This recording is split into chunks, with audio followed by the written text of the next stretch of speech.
Então, bora começar pela nossa primeira parte, o conhecimento do mundo físico, que trata justamente desse confronto diário com a densidade e o peso das coisas.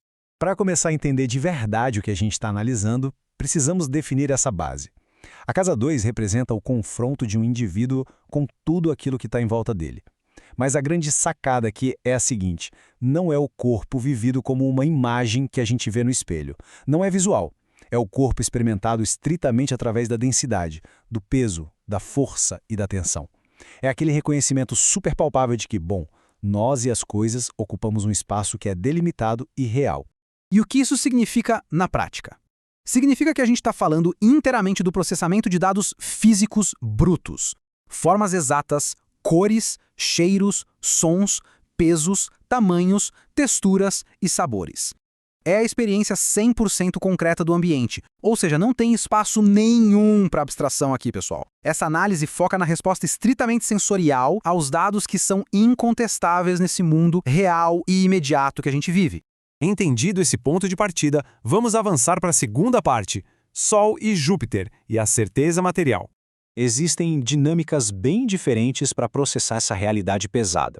Pensa no Sol atuando como um realista intuitivo.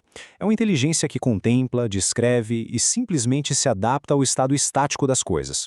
Confia-se totalmente no testemunho físico e naquela memória carregada de dados sensoriais. Em contrapartida, a gente tem Júpiter, que traz o que a gente pode chamar de plasticidade otimista. Para Júpiter, a realidade material não é estática de jeito nenhum. Ela é percebida como um repertório inesgotável de bens, de possibilidades. Isso permite moldar ativamente o contexto, tudo para manter um nível de conforto bem constante. Mas olha que coisa fascinante. Tem um elo muito forte entre esses dois símbolos quando o assunto é o mundo concreto. Tanto para o Sol quanto para Júpiter, os fatos consumados nunca são um problema ou uma limitação. Muito pelo contrário, eles são provas tranquilizadoras da realidade. É o que comprova a consistência daquilo que existe de fato. Isso acaba estabelecendo uma base de um conforto sensorial muito profundo e uma baita confiança de que a matéria é sólida e estável. Agora, as coisas começam a balançar um pouco no nosso terceiro ponto. Vamos falar de Saturno e o paradoxo da matéria. O texto base da nossa análise usa uma imagem tátil incrivelmente forte para descrever a quebra dessa certeza material toda que a gente acabou de ver. É como se a pessoa tivesse, abro aspas, um buraco nos sentidos, como se o mundo esfarelasse nas suas mãos. É forte, né? Através da lente de Saturno, a percepção do mundo físico se torna passageira, irreal, fugaz. Mal a informação bate nos sentidos, a razão já entra criticando. E aí começa a bater aquela dúvida sobre a solidez e até sobre a própria existência do mundo lá fora. E é exatamente isso que conduz àquela grande questão central que chamamos de aporia de Saturno. Se eu tenho e não uso, não tenho. Mas se eu uso, acaba.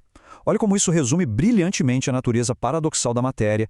O mundo real lá fora só pode ser conhecido pelas sensações que ele causa na gente, mas se essa sensação for prolongada, ela inevitavelmente acaba anulando a si mesma. O próprio ato de usar algo material caminha inescapavelmente para a extinção dessa mesma experiência. Então, para tentar dar uma segurada nesse esfarelamento constante da realidade, surgem alguns mecanismos de comportamento super específicos. Pode aparecer a avareza, sabe? Porque, lá no fundo, a sensação de posse verdadeira nunca chega. Ou então pode rolar uma renúncia total a esse mundo material. A gente também observa uma repetição compulsiva de experiências sensoriais, como se fosse uma tentativa totalmente vã de ter certeza delas. E uma coisa bem curiosa é que o alívio muitas vezes é encontrado nos números. Coisas como preços, medidas, tamanhos. Atribuir um valor quantitativo traz uma forma um pouco mais rudimentar de racionalidade para esse ambiente que é sentido como inerentemente destrutível. Seguindo em frente para o ponto 4, entra em cena Marte, com o combate sensorial. Aqui a gente esbarra no famoso loop marciano, que é basicamente reatividade pura e instantânea.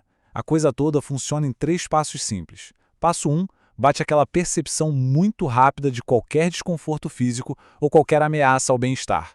Passo 2, isso já engatilha uma reação externa incrivelmente física e veloz contra aquela situação concreta que apareceu. E o passo 3, o desfecho acaba muitas vezes na negação das sensações em si, seja por uma recusa abrupta ou até um desperdício quase sacrificial do que causou o incômodo. É literalmente uma luta contínua, uma batalha para preservar o equilíbrio do corpo. Resumindo a ópera, existe aqui uma extrema dificuldade de se contentar sensorialmente.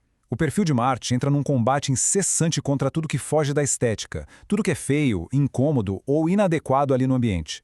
Sabe quando uma simples etiqueta da camisa fica arranhando a pele e isso parece uma ofensa pessoal grave e totalmente intolerável? Pois é um estado crônico de alerta, onde a situação de conforto nunca é dada de graça. Ela precisa ser ativamente conquistada e, para isso, tem que partir para o embate direto com o meio físico.